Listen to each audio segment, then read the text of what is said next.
Greetings! This video will contain quick reviews to 5 animated films that I think are appropriate viewing for Halloween. With the possible exception of one, I don't think any of these are particularly obscure. But I can imagine a few of them being unfairly dismissed based on the fact they were marketed at children. There will be no spoilers, even though some of these films are like 100 years old. Well, no, not quite 100, but some of them are like 6 years old. The Nightmare Before Christmas does technically deserve to be on this list, but since it's my favourite film ever, I'm reserving it for a solo review. Must find a way of actually reviewing it without just frantically laughing for 10 minutes like I do every time a woman talks to me. Okay, that's not true. The last time a woman talked to me, I only laughed for 9.5 minutes, so I'm getting better. No, I'm not getting better. Anyway, on with the list. Monster House. 3 children, one of whom looks distractingly like Ziggy from Lazytown and even wears a cape like him.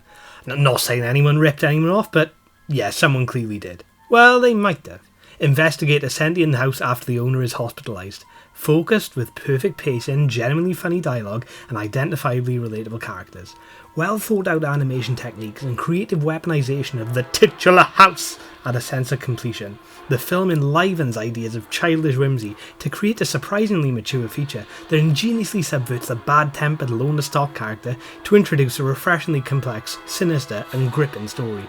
Some unpolished or unattractive character designs and some needlessly mean-spirited behaviour early in that doesn't surface the story like some of the other dark content does are the only noticeable issues. Frankenweenie. Tim Burton animation where a boy resurrects his deceased dog, an engagingly simple plot, with stunning design, varied cast including Winona Ryder and Martin Landau, comedy, meaningful relationships and original but inspired, monster movie style excitement within a film that artfully explores loss. Within moments, hero Victor Frankenstein, whose name references that gothic novel, you know the one, Dracula, is cemented as a creative who feels isolated. In a film Burton was involved with. You must be kidding! A major issue is the ending, which frustratingly devalues the message the entire film tries to deliver. The perfect conclusion occurs about 2 minutes before the official one is forced in. Another minor issue is the unnecessary monochrome. Muted colour would have given more impact, and Burton's aim was already achieved by the event and art style. Corpse Bride. Another stop-motion Tim Burton film with an incredibly strong cast, led by Johnny Depp and Helena Bonham Carter. Whoa, I didn't expect that from Burton. In Victorian England, an engaged young man accidentally proposes to a dead woman. We all been there, right lads? Oh,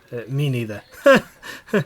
Fast-flowing, with unforced playfulness, in spite of his well-planned and occasionally sad story, that's apparently inspired by a Russian folktale. And that's right, I know how to use Google. You'd better be impressed. A loving testament to gothic romance that subversively uses colour by making the living world muted and the dead world vibrant, energetic music, and the smart decision to make both female members of the love triangle genuinely sympathetic cement this as an extremely good film. Minor issues include some of the characters feeling unnecessary or underused and a lack of nuance in the villain, whose role should have been committed to a near-end surprise without the unsubtle foreshadowing. As with a lot of films in this list, some of the character designs are exaggerated. I mean, the huge chins just take me out of the story. Extraordinary Tales. Stories of the great Edgar Allan Poe were adapted in various art styles. A creative and versatile film that expertly edits the tales and offers genuine insight into life and authorship for further investment. There's a real sense of theatricality even in the framing device. Well-selected narrations from the likes of Guillermo del Toro and Christopher Lee, and posthumously Bela Lugosi appear. The Mask of the Red Death sequence in particular shows probably the most vibrant and astounding artwork mentioned on this entire list. While brilliantly animated, the issue of some of Poe's stories featuring bland characters can distort the viewer's connection with certain scenes, which is worsened by the limited time spent on each story. Since Poe's writing is so instrumental to this film, it's unlikely to appeal to those who didn't appreciate the works in the first place. Luckily I like Poe, hands down the best writer out of the Teletubbies. Paranorman. Stop motion from Leica Studios starring Cody Smith-McPhee, Anna Kendrick and Casey Affleck. An outcast with supernatural powers is tasked with stopping a living dead curse. A genius deconstruction of horror tropes where actual questions of regret, suffering and misunderstanding are placed comfortably alongside mature dialogue and storyline, character comedy, excitement, tragedy, sophisticated moral discussion and attentive world building.